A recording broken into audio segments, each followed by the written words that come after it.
And welcome to the Results Rules OK podcast.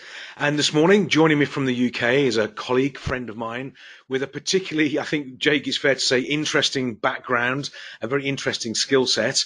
And it's Mr. Jake Ogden from Jado Martial Arts in the UK. Jake, welcome to the call. Hi, yeah, Dave, great to speak to you. Thank you. And I hear that the weather's better in the UK than Luxembourg at the moment. Well, it looks that way. I mean, at the moment, I think it's about 8 degrees. It's relatively sunny, but it is windy. Well, So, but it's pleasant. a typical midsummer's day for the UK by the sound of it. Absolutely, exactly. So Jake, thank you for joining me on the call. And just to start off with, just tell us, everybody listening, the 5,000 people listening, who's Jake Ogden? Tell us a little bit about yourself, your background, where you came from, what you do. Okay, interesting question. Where do we start? Basically, from Northampton originally. Uh-huh. I got into playing rugby from a very early age, and also martial arts. Uh-huh. I was lucky enough to excel at both, but along the way learned some very important life lessons, if you like, and also life skills Mm-hmm. from doing those things and perhaps achieving the standards of which I did, which allowed me to go into business when my rugby career was cut short, of the business of security, which I'm now a security advisor and resilience, crisis planning, and personal safety. Right. Okay. So your career started in rugby, and I think you undersell yourself a little bit on the rugby side because you were playing international rugby for England, weren't you? I was. Wow. It wasn't full international in fairness because it wasn't open age, but I played international. I played for England for under 16s, Wow. 17s, all the way through to 19 years of age. And of course, that's when we go into to senior rugby as we did in those days. Right. Okay. But I was lucky to play all over the world, and of course here in the UK. Fantastic. So you were an England rugby international, and then you design. This is my understanding. You sort of designed and developed, and not just learned martial arts, but you sort of designed your own style. Is that fair? Yeah, you could say that. I mean, there's many martial arts out there that are all very good, but for my particular environment and what I needed, I'd done a few different systems and then basically started putting my own things together from a few of the different systems that I've learnt, Hmm. and went on to the open circuit, that's the fighting circuit. That is, it's all controlled, by the way. It's not street fighting or anything like that. They're very strict, stringent rules, and became very successful in doing so. And I guess off the back of that, people started asking me what system I did Yeah. and whether they could train it. So I thought, well, I'd better sort of sit the syllabus out quite sharpish and open up a club so that these guys can come and learn to become fitter and enjoy what we do. Wow. And now you have a number of schools and instructors. I know because I've met and spoken with a number of them in the sort of central UK. It's quite a large organisation now. Yeah, we are. We span across 9 different counties across the Midlands, and sort of like the spiderwebbed out from the Northampton area. Yeah. And we provide classes and learning and life skills for young people all the way through to the more mature more People mature like me with focus. sort of grey hairs and the creaky joints, that sort of thing. Yeah, absolutely. Well, listen, I'm not. I'm that person too. I think now, so it's it's for everybody. And the thing is, you can get as much or as little out of it as you wish. You go at your own pace and your own time, and it's there for everybody. Sure, okay. And then sort of parallel to this, so we have the rugby, international rugby, we have the martial arts, and then now you're really in the sort of security and intelligence business. I know you can't tell us all that you do because you'd have to kill me if you tell me sort of thing. But can you give us what sort of things, if you can tell us, does that involve? Just give us a very general flavour for that. Okay, well, yeah, no, I mean, there's certainly things that I can say. What we do, we advise companies and of course individuals, number one, on personal safety for themselves, whether Mm. it be in the environment which they operate in, from conflict management through to physical skills, Uh-huh. and also to companies, who may need some type of security plan or resilience or crisis plan for themselves, their employees, for people, infrastructure, and assets. So Right. it's quite a broad range actually of which we cover. Hmm. I mean, and do you find, I mean, it's something that my instinct would say that, the world is not a particularly dangerous place, but people traveling a lot more and, for business and pleasure, is it something you're seeing people are under sort of more threats as they travel and work, or is that a sort of an unfair observation? No, I think that's quite right. At the end of the day, it's about awareness. Mm. Is the thing first and foremost. I've been in the business for over 20 years now of security, primarily close protection, but then, of course, personal safety and business resilience. And I think that a lot of the time people are quite oblivious to things. Certainly, people that have been recipients of aggression or attacks or one thing or another. Hmm. It's just and people are busy nowadays, and they are concentrating on what they're doing, where they're going, taking the next call or replying to the next email Yeah. or closing the next sale.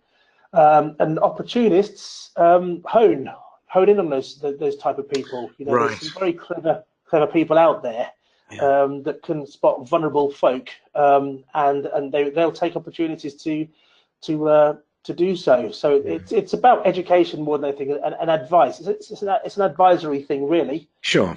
just to make people aware of perhaps what they can do to make themselves less vulnerable as a potential target. I think it's strange because, as you know, I know you do a lot of traveling and I do a lot of traveling as well.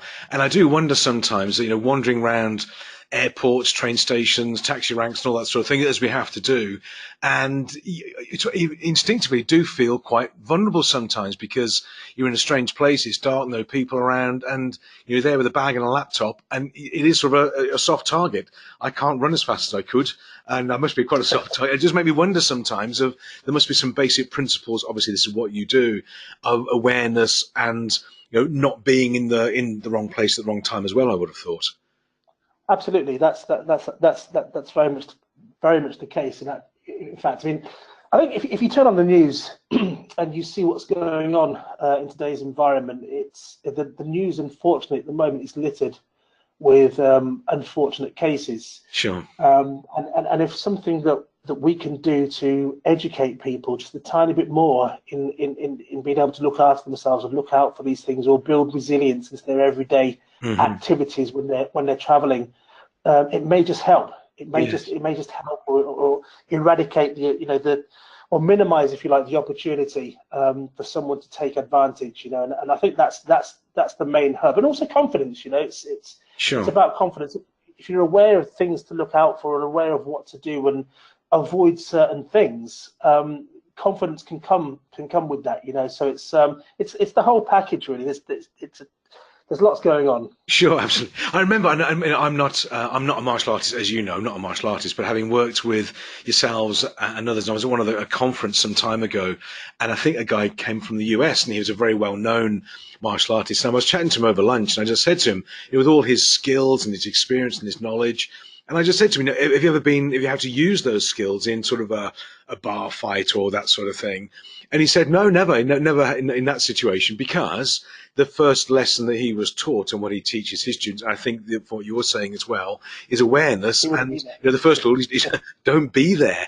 It's the people who can't defend themselves that get into these situations to a certain extent, which just struck me as there. a very powerful lesson. Yeah, no, that's exactly correct. Yeah. But unfortunately, sometimes you do have to travel. Sometimes you have to move around, and we have to go to places that are perhaps less desirable. Yes. Um, and Milton Keynes, for example. Sorry I to think there's some anybody in lovely Milton parts Keynes. of I'll get into I'll get into trouble for that yeah, now. yeah. You've got to be careful what you say, David. I So know. I know there's some big lads in Milton Keynes as well. I know. My apologies. no, I think it's right, and I think that unfortunately, as the situation gets worse on the street, the worse the worse it gets. Yeah. Crime is on the rise. Yeah. There's cutbacks with police and one thing or another, and people are aware of this. And people need money. They need to. They're trying to make a living, Yeah. and sometimes they desperation drives actions. They turn to crime, Yeah. and it's about keeping people safe. It's understanding what's going on in the world and looking at where you are in respect to these things. So Yeah. Of course. Yeah. That's important. So your career sort of to date has been extremely varied and very successful. From international rugby, you've built and developed your own martial arts academies in the UK, and then the security and intelligence specialists that you now work in. Yeah. Is there a recipe for your approach to success and achievement, or how have you done this? What sort of techniques and strategies have you used to become so successful in these areas? I think for me, it's the thing that turned my whole thought process around actually was the realization that actually I could achieve. And that may seem bizarre or cliche or whatever, but as a young kid growing up in the 70s, it was quite a tough place for me, in fairness. Mm. So I went along to the rugby club and I went along to the martial arts club, and I had very, very low self-esteem. Also had a bad speech impediment and just had, wasn't confident within my own skin. To put it that way. So these places that I went to, I felt that I could belong there purely due to the fact that actually, if I put the work in, I would be able to start on Sunday for the rugby and the sevens club or what have you. So if I trained hard and worked hard, the coach would reward me by putting me in the team. And then, of course, once he did that, I thought to myself, okay, well, what I would really like to do is score a try. Now that's my next goal. And I practiced my side steps and my pace and my awareness of the game, and it came around. I scored the very next game. So Wow. it's about putting smaller steps in place in order to be able to get to your long-term goal. Because if you can achieve the small steps that lead there, you'll find your destination. In the end, I was watching a game of rugby on television, and England happened to be playing, and I was only a very small child. I think I must have been about 8, quite possibly. I said to my father, he was in the room at the time, I said, "Dad, one day I'm going to play for England." Wow. He said, "Do you think, son?" I said, "Yeah, I'm going to." And then from that day onwards, I started to plan out. That was my goal. So I started to plan out how I was going to get there. I knew that I had weaknesses in my game. Sure. So for myself, I asked my coaches what my weaknesses were. They were happy to tell me, which was great. I had some really good coaches as a youngster. So in my own time, I'd practice. I'd go to the field and I'd practice what I needed to work on, or I thought I needed to work on, to be able to get the better, if you like, of my opposite number on the rugby pitch. Sure. And I began to do that. So the next thing to do was to get into the school team, which of course I did. I had to get past the 2 or 3 guys that had played more rugby than me, that were in the position that I wanted to play. Right. So I worked on my skills. I watched those other guys play, realized what their weaknesses were, and thought, well, okay, well, they're not so strong on the left-hand side, so perhaps if I feint right and go left, that's their weaker tackling shoulder. Right. So okay. That's how I plan on getting past these people. And in fairness, that sort of ideology and thinking went from school, and then the next one was the county side I had to get into. So I realised who was in front of me, or who were contenders for the county spots, and watched how they played and what their weaknesses were, and tried to get past them. And then exactly the same when it came to England selection. So luckily, I was able to. I had the work ethic, because again, I realised that you get out what you put in. Yes. So I had the work ethic. If I know I can do this, if I get it right, if I work hard enough, I know that I can be there. I want that guy in that white shirt with the rose on. I want to be that person, because someone's got to be there. Yes. So it may as well be me. That's a great point. Somebody's got to be there. It may as well be me. I love that. Yeah, I'm lucky because I did have attributes. I was quick and I was strong and fast back in those days. So Sure. But it was a combination of everything, and also the belief in me from people around me, but more importantly for myself. And I came up against barriers of people saying you can't do this because, number one, you're not at a private school, or you're not doing this, and I think those comments actually made me more determined, that if you like, to prove that I could do it. And if I didn't get there, I'd be able to say to myself, well, at least I gave it everything that I could. Yes, that's a good point. I didn't want to be someone that was, well, in a few years sitting back thinking, I really wish that I'd have actually worked a bit harder then, or I'd done this, or I'd done that. I didn't want to have that conversation with myself. So it was important that I gave everything I had, and at the end of the day, if I failed at the last hurdle because I just wasn't good enough, then that's fine. I could rest assured saying, well, I gave it what I had. Now it's time to look at doing something different. Yeah. Okay. And luckily it played out for me, and that's what I've taken across. Within martial arts, it was exactly the same. The end goal was to get my black belt. Yeah.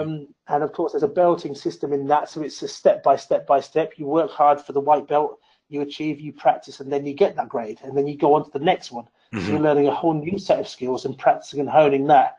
And that's exactly what I did with every belt, all up to my black belt and my degrees. And of course, when I was on the competition side of things as well, I knew who I had to be. I knew what the standards were like. Hmm. So I practiced and worked to make sure that my weaknesses were worked on, and that I could outskill and outmaneuver the people that were in front of me. And again, the same in business. That's what I've tried to do with that. Is Yeah. have your long term goal and build up and go where you need to be. I think it's something. It's very interesting. I mean, obviously, doing what I do and having these sort of conversations and knowing you as I do, but it starts off with a vision. As an 8-year-old to turn around to his dad and say, "I'm going to play, for England." And just out of interest, when you said that, what did your dad say? Did he talk you into it, talk you out of it, or what were his thoughts around that? My dad turned around and looked me in the eye and he said, "Jacob, if you want to do that, then it's up to you to make it happen." Fantastic. And I'm like, Yeah, isn't that "Okay, great? yeah, it is." And he didn't tell me that I couldn't do it, Yeah. and he didn't tell me that I could. But he said, "If you want to go for it, you have to make this happen. It's not my legs, it's not my body. I'm not the person that's doing this. Yes. I will help you how I can by taking you to the rugby club and picking you up again afterwards. Sure. But I know nothing about rugby at all." Yep. So, this now has to be down to you. And for me, the rugby pitch was also a place of acceptance. Interesting. You know, the first time I got the ball and played, I turned up in a pair of slippers that I was wearing on a Sunday morning, and just a pair of shorts that I borrowed. Everyone else had boots and one thing or another. Uh-huh. And I was introduced to the coach, and the coach said to me, "Jacob, when you get the ball, you need to run past all these people and score over that line." I was like, "Okay." So I didn't touch the ball for 2 or 3 minutes, but then by accident the ball came to me, Yeah. and I ran and scored. And the coach and all the kids all of a sudden were like, "Oh my God, how did you do that?" I'm like, "Well, that's what the coach told me to do." Wow. And They're like, this was in slippers as well, not boots. I had slippers on. It was a sunny day, so it was lucky. So it wasn't slipping. The ground was hard actually, but they said, "We've all been trying to do this and we can't do it. You just ran almost through the entire team and scored that try." And then literally after that, the coach said, "Jake, we need to sign you up properly. Let's get you some boots. Let's get you sorted out.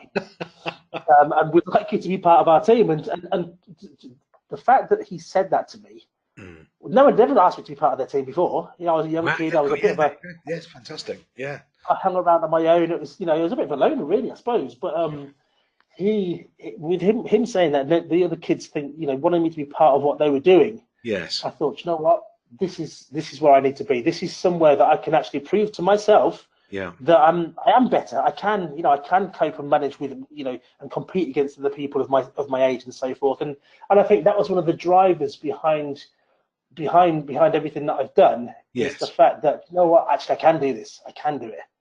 I think it shows up a lot. I remember when I was 8, which is a bit a longer time ago than when you were 8. But I said to my dad, and I wanted to be a drummer. And I was playing on sort of Tupperware plastic tubs in the kitchen with the wooden spoons and that sort of thing. And I remember saying to him, "Dad, I want to be a drummer." And bless him, for the best intentions in the world, what he said was, "Well, don't do that. Go to school, go to college, go to, get a trade, get qualified, all this sort of thing, and then play your drums when you've settled down, got a career, got a mortgage, and 2.4 kids, and that's what." So he sort of talked me out of it to a degree, and I know he did it from a caring perspective. But I always wonder if he'd have said to me what your dad said to you was, "Okay, well, go for it, do what you got to do, and have some fun with it." I just wonder. I mean, perhaps you and I wouldn't be having this conversation now. Life ended up really good, but I just wonder. We do have to be careful what we tell youngsters, don't we? Without a shadow of a doubt, small things loom large in young people's minds. And from listening to the podcast that you've done before, I think it boils down to the same thing. The smallest of words, the smallest piece of praise that you think is a throwaway comment to somebody can actually turn their whole world around, their whole mindset around. Yes. So we do have to be careful. We do have to encourage people to do what they want to do. If you have a dream to want to do something, like mine was to play for England and also achieve my black belt within martial arts. Yes. But with someone saying, "Do you know what, Jake? Actually, you could do this if you work hard. There's an opportunity for you." Yes. That was all it took for me to say, I'm having this. This is what I want to be. This is where I want to go, and I'm going to give it everything I've got to try and get there. So all this success you've had is really your dad's fault, then, is it? Is that right? Well, you know, he's a good guy. He was the first one to say it. But then, you know, I think sort of like when I said it to my mum as well, she was a real driving force. She was one of those that was, Jacob, you've done your training, you're going to do it. You know, what do you want me to cook you? You know, to make sure that you're eating properly and that you can recover in time. So I think it was a mixture of both. And also, my older brother had played a bit of rugby too, and I wanted to be like him.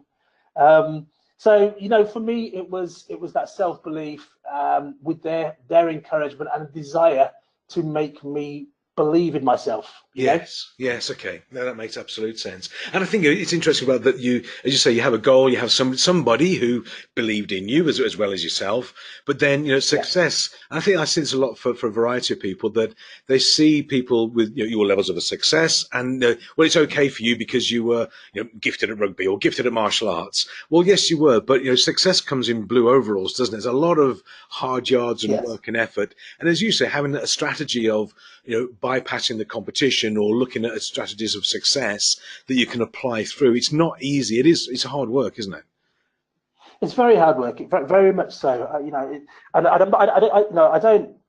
When I look back at my life and the things that I've done and the obstacles that I've had to overcome, it's been very difficult. It's been very lonely at some points, but it's been rewarding. You know, at times, as a teenager coming through, and all my friends are going out on the streets and they're doing whatever they're doing, Mm-hmm. and for me not to be able to do that or go to the parties because actually I had training the next day or wanted to win the next running race that was coming up and that type of thing, I had to sacrifice to a certain degree because it was back then it was very easy for me to DOS. Yes. You know, DOSing was a very easy option, and a lot of my friends were doing that. You know, that's what and it seemed quite cool to some people to do that too. Yeah. But it's tough, and sort of like as you go through your career and you start to get more success, the pressures become more, and I guess that's the same in all walks. You know, the more you get, the more attention you get from people. There's opportunists and people that want to take that away.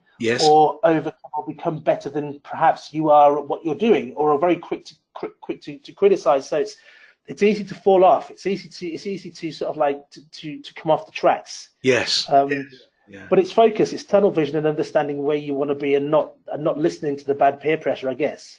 Yeah, I think you're right. It's that sort of, as you say, that sort of level of confidence, and be careful who you associate with. That all takes you on the journey as well. But I think there's a common thread. I think, and, you know, people maybe listening to this will sort of recognise it, that, you know, having a goal, having some sort of cheerleaders and some supporters, and then having a bit of confidence, but training hard, and, you know, it's almost obvious to a degree, and yet a lot of people don't do it or don't apply themselves to it. I see that a lot. But when it is applied, and clearly there's talent there as well, has to be that's when the sort of success shows up for people, and obviously for yourself as well. Absolutely, and I think that is 100%. But also, an important thing for me was adding value to my life. You know, and all of those things did that. Number one, I was around a lot of other like-minded individuals, which made me feel better. I was doing well and I was training hard, so my body was changing, my mindset was changing, my ability on the pitch or on the mats or in sprinting or whatever that I was doing was increasing, and I could see that increase and I could feel that increase. So I guess those changes helped to motivate me further to want to push harder. You know. Sure. And so looking back, and because I mean you're 28 years old now, I know that, but but looking back, is there anything that you would do different, specifically if you had your time again, or would you take the lessons as they came along?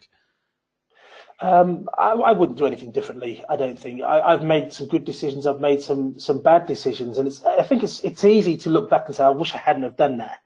But actually, the position that I'm in at the moment, I'm content. I'm happy, and it's if I'd have done things differently, I don't know how they would have turned out. I mean, it's fine to make wrong decisions, provided you learn from them. As far as I'm concerned, you know, and you gain experience from making bad decisions sometimes. Yes. Yeah. Of course.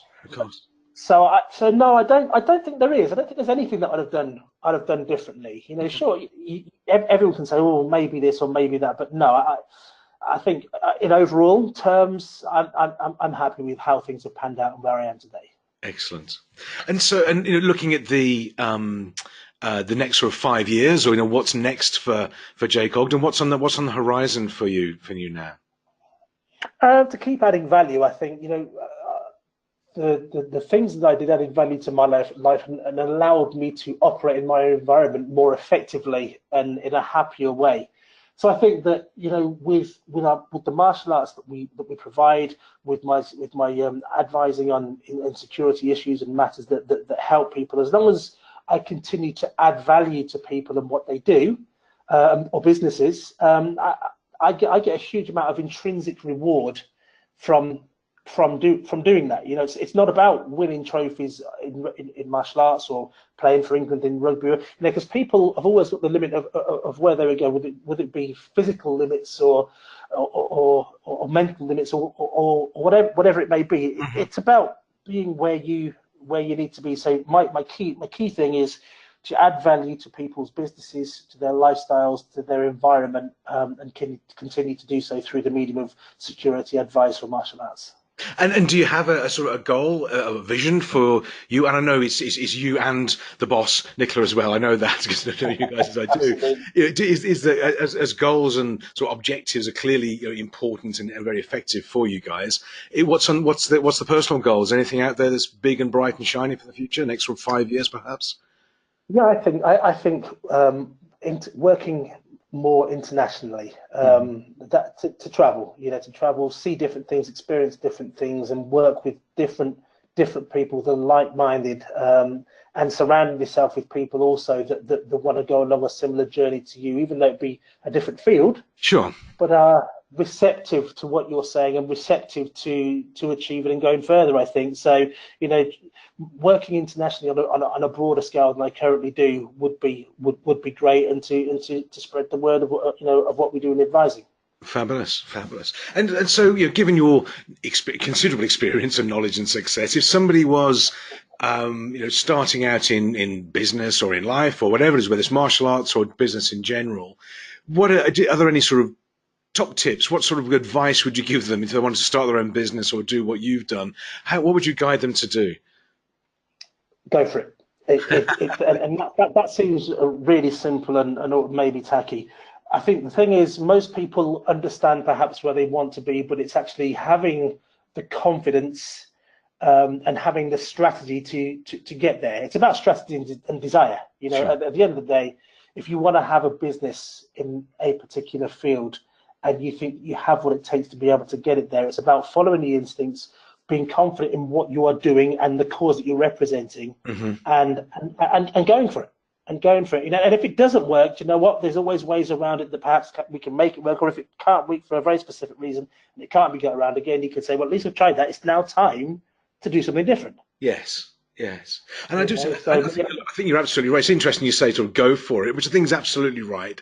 And that if everything boils down to, I guess, taking the risk or volunteering or doing something different, and is that almost overcoming that fear or nerves, whatever it is, about breaking out and doing something. So just go for it, and then put a path together as you did, and put some strategies for it as well. I think so. I think if you know your destination, you know where it is, then it's about finding the correct roadmap for you to be able to travel along to get there. And sometimes it's not always the most efficient way of getting there. A straight line from point A to point B is the desired objective. Yes, I'm smiling with you at this one. But sometimes I guess you have to, if it can't be that, you've got to sort of like find alternative routes. Sometimes it's time to use a country lane or an A road as opposed to the M1 or the M25 or whatever it is that you need to. Sure. You need to get there. So and also seek advice from professionals like yourself, David. I mean, I know that we've worked together, for a long time now, and in what we're doing and where we're looking to be. You're the best in the field at what you do. So it's there's people like you that are out there that can help make things a bit clearer sometimes. Because it's fine having the destination, but you can't always find the way there. Yes, so, you're very kind. I appreciate it. Thank you. I think that it is, especially in doing what I do, working with people such as yourselves and our own journey as well. I do find that a lot of people tend to, they know what they sort of, either they know what they don't want, And when they do figure out what they finally do want, what the goal or the target, they put so many blockages or barriers in the way of doing it, whether it's I'm too young, too old, got a mortgage, got kids, got whatever. There's always something that prevents them, becomes a sort of an excuse for not doing it. And they don't do, as you say, they don't just go for it. And one of my favorite sayings is, well, you're going to be okay. This is Western Europe, this is UK, this is Europe, for goodness sake. Whatever happens, you're going to be okay. Just have a go anyway. Absolutely, and I think that's such an important thing. It doesn't matter if you fail. It doesn't make any difference. You've just failed at that particular hurdle. There's always ways around it, or a slightly different direction to go in. And it is difficult. It's difficult to keep light of that. To hold that large in your mind, because things come and take your legs out sometimes. They really do. Of course. But it's about just staying strong, believing in your cause and believing in yourself. And like I say, it's I know people have heard this 1,000 times, but in actuality, that's what I did, and that's what's got me to where I am today. Yeah, absolutely. And the reason people have heard it 1,000 times is because it's true, isn't it? It is what happens. Yeah, no, you're absolutely right. It's one of those things. So yeah, that would be my advice. I think it's about just go for it. Go where you need to be. Fabulous. Yeah. Fabulous. So, but presumably people listening to this will want to be able to, I guess, will get in touch either to come and learn martial arts, or their kids to come and learn martial arts with you and the team at Jado, or to learn from you, or to book you to come and speak and help their teams in terms of security. So how should people get in touch with Jake Ogden? How should they do that? What's the best way? Okay. The best way is by email. Okay. Without a shadow of doubt, my phone is good as well, but often my phone is on silent because I'm in meetings, or I'm delivering, or I'm speaking, or one thing or another. Sure. So email is the best way. And my email is jake.ogden at wjo, and that's Whiskey Julia Oscar .org.uk. Fabulous, and it is on the screen. It's on the screen saver there as well. So anybody listening, just please make a note and drop a note to Jake and reach out and see what he can help you with. But Jake, or LinkedIn. I'm on LinkedIn as well. Of course, yes. It's just Jake Ogden on LinkedIn, I take it. That's correct, yeah, indeed. Okay, you're an easy guy to find, I would have thought. Unless you're in what I call stealth mode, I suppose, doing some of your security work, then we can't find you. But for this one, you're okay. All right. Absolutely. Well, look, Jake, it's been an absolute pleasure. Thank you for your time. Some really good, interesting tips, and you've had and continuing to have a very interesting, successful life and career. Long may it continue. So thanks very much for that. And for everybody else listening in, please do get in touch with Jake. Say hello, say thanks, and we'll see you on the next podcast. But Jake, thanks for now. No, David, thank you very much. Thoroughly enjoyed it. Look forward to seeing you soon. Speak to you soon, Governor. Take care. Bye-bye. Thanks. Bye-bye.